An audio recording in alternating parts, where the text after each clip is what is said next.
구약성경 1288페이지 나훔서의 말씀 볼 차례입니다. 나훔서 1장 1절에서 8절까지의 말씀입니다. 구약성경 1298페이지, 죄송합니다. 1298페이지 나훔서 1장 1절에서 8절까지의 말씀입니다.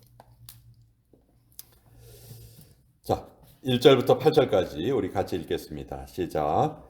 니느웨에 대한 경고 곧 엘고스 사람 나훔의 묵시의 글이라.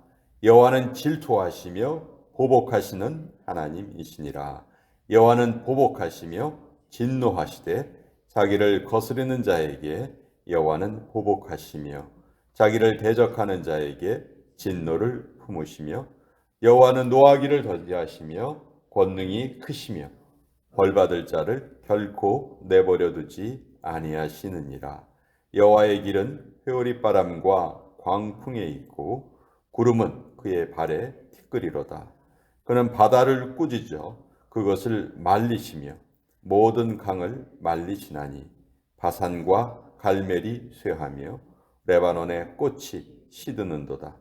그로 말미암아 산들이 진동하며 작은 산들이 높고 그 앞에서는 땅, 곧 세계와 그 가운데 있는 모든 것들이 솟아오르는도다. 누가 능히 그의 분노 앞에 서며 누가 능히 그의 진노를 감당하랴. 그의 진노가 불처럼 쏟아지니 그로 말미암아 바위들이 깨지는도다. 여호와는 선하시며 환난 날에 산성이시라. 그는 자기에게 피하는 자들을 아시느니라. 그가 범람하는 물로 그곳을 진멸하시고 자기 대적들을 흑암으로 쫓아내시리라. 하나님의 말씀입니다. 아멘. 자, 오늘 우리가 읽은 이 나훔서는 늘 요나서와 함께 생각을 해야 합니다. 이 요나와 나훔이 바로 이어져서 편집되어 있으면 더 이해하기가 좋았겠다 하는 생각이 드는데 요나서와 나훔서 사이에 미가서가 들어가 있죠. 이 소선지서의 배열은 불량순으로 했다, 그렇게 알려져 있기 때문에 우리가 아는 연관성으로 배열되지는 않았습니다. 자, 요나 선지자, 요나서는 우리가 내용을 잘 알죠. 근데 이 나훔서도 똑같이 니느웨에 대한 묵시이지만, 니느웨에 대한 경고의 말씀이지만 요나서만큼은 잘 알려져 있지는 않습니다.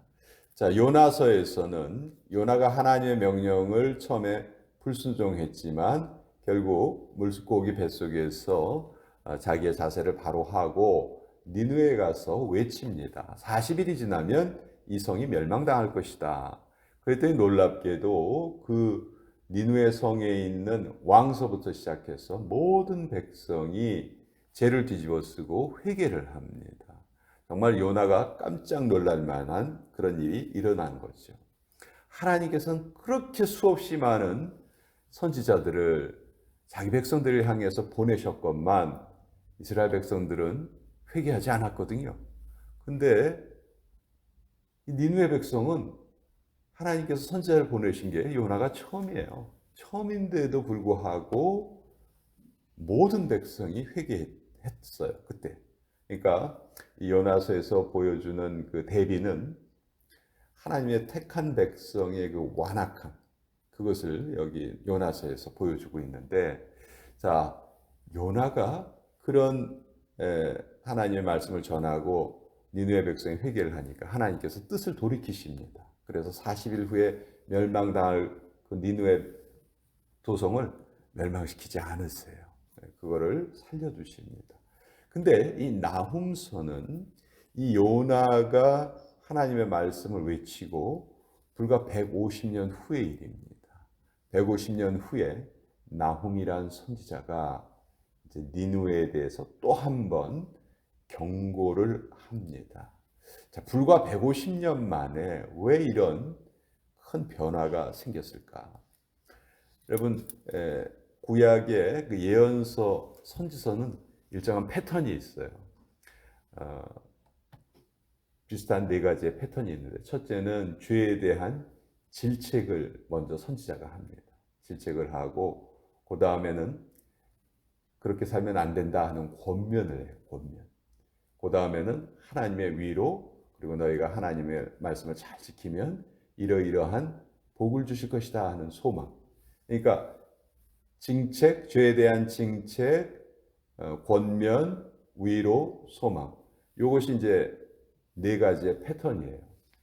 그래서 선지서를 읽어보면 대개 다 이런 패턴으로 쓰여져 있습니다. 내용이 조금씩 다르기는 하지만, 시대와 배경이 다르지만 이 예언서의 패턴은 대부분 동일을 합니다. 그런데 여기에서 예외되는 선지서가 딱 한 권이 있는데, 그것이 바로 나훔서예요. 나훔서는 죄에 대한 징책만 있고 권면, 위로, 소망, 이 부분이 빠져 있어요. 그러니까 선지서 중에서 어떻게 보면 가장 무서운 책이라고 할 수 있죠. 하나님이 심판하신다는 내용만 있는 거예요. 오늘도 우리가 읽은 1절부터 8절까지 보면 7절을 제외하고는 하나님에 대한 묘사가 어떻게 되어 있습니까? 하나님은 질투하시고 보복하시고 진노하시고 이런 하나님으로 묘사가 되어 있죠.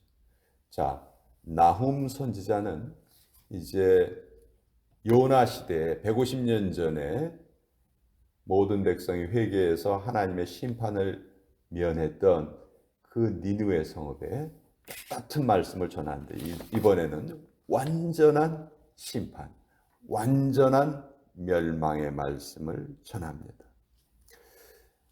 왜 이런 차이가 생겼는가?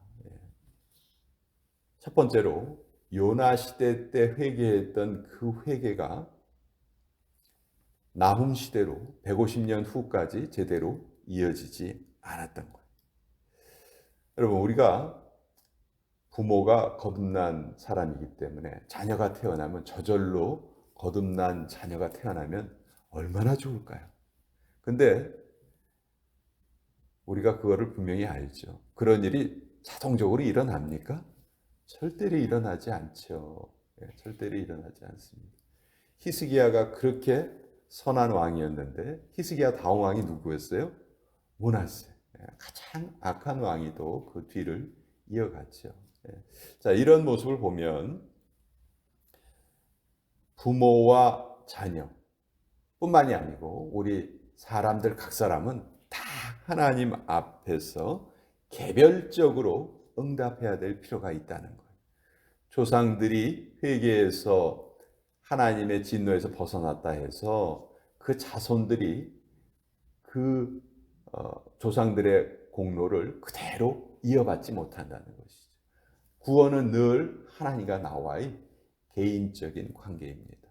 물론 부모로서 자녀들이 올바른 길로 들어설 수 있도록 최선을 다해서 돕고 부지런히 기도해야 합니다. 그것이 우리의 첫 번째 사명이죠.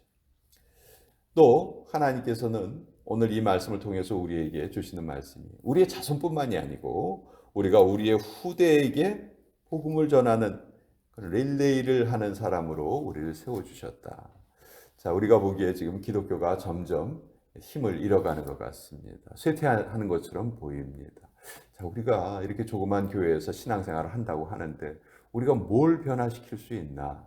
우리가 세상을 어떻게 변화시킬 수 있나? 여러분, 그건 우리의 몫이 아니에요. 하나님이 우리에게 그걸 원하시는 것이 아니고, 꾸준히 우리가 있는 자리에서 꾸준히 예배자로 살아가는 것이 우리의 사명입니다. 우리가 그렇게 살아갈 때 하나님께서 이 신앙의 역사를 계속 이어가실 거예요. 로마 시대 250년 동안 얼마나 큰 박해가 있었습니까? 그러나 그 250년의 박해 속에서도 교회는 살아남았어요. 명맥을 유지했고 지금까지 살아있죠. 앞으로 또 어떤 일이 벌어질지 몰라요. 그렇지만 우리가 꾸준히 예배자로 살아간다면 우리 신앙의 명맥은 계속 이어져 갈 것이다. 그러니까 나 한 사람이 신앙을 가지고 있지 않음이 뭐 별 중요한 것이 아니고 너무도 중요한 일, 너무도 신앙의 역사를 이어간다는 면에서 우리는 너무도 중요한 존재다.